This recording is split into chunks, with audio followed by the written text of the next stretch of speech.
they were traveling along and entered into this village. And this woman welcomed them. She made them feel really at home. Her name was Martha.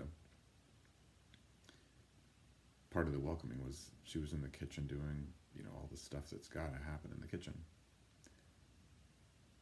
Martha had this sister, her name was Mary. And Mary was just sitting there, soaking it in, like all the teaching that the master had to give. Well, at some point, the frustration rose, and Martha goes in and says, "Hey, Jesus, what about my sister?" Basically, there's a lot to do in the kitchen. Tell her to get in here and help out. But Jesus says, "Martha, you're worried or stressed about a lot of stuff. And Mary's doing the one thing. Her reward won't be taken from her."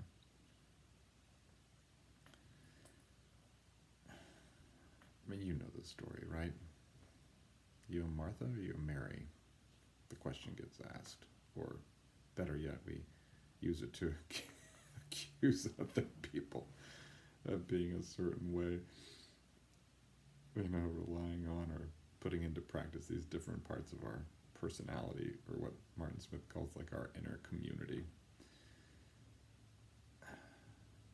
And what is the takeaway? Perhaps one of the things that the story can help us to do is to focus on those parts of ourselves and how we relate to them, and not only like how we relate to those parts of our personality or the members of our inner community, but how do we think others are going to relate to them as well? Are there things that we do that give us sort of a monopoly on other people's kudos or appreciation? And what role does that play in our relationship to ourselves, our relationship to others? Maybe to put it another way, who are we without certain parts of our personality that we think, that's central to who I am? Can we pick it up, turn it around, take a look at it,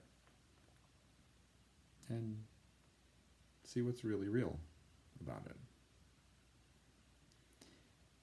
This story also, as Martin Smith points out, illustrates how we have this addiction to busyness in our culture especially. Who are we without the sense of urgency to do the next thing?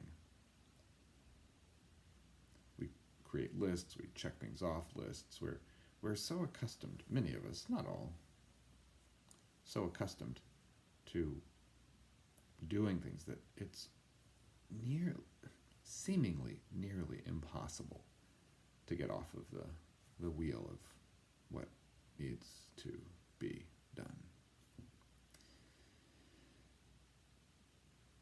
Who are we without what we do?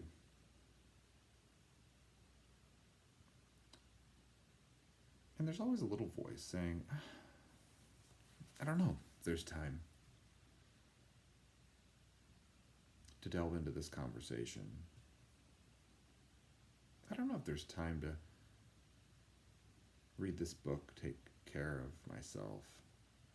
And maybe the parameters have shifted some ways during COVID so that we have a little more freedom or liberty or permission to tend to things to which we might feel called, like Jesus sitting in the other room, inviting us to come, listen, and dive deeper. Welcome to Finding God in the Times of COVID. Today's March the 16th. Blessings on your day.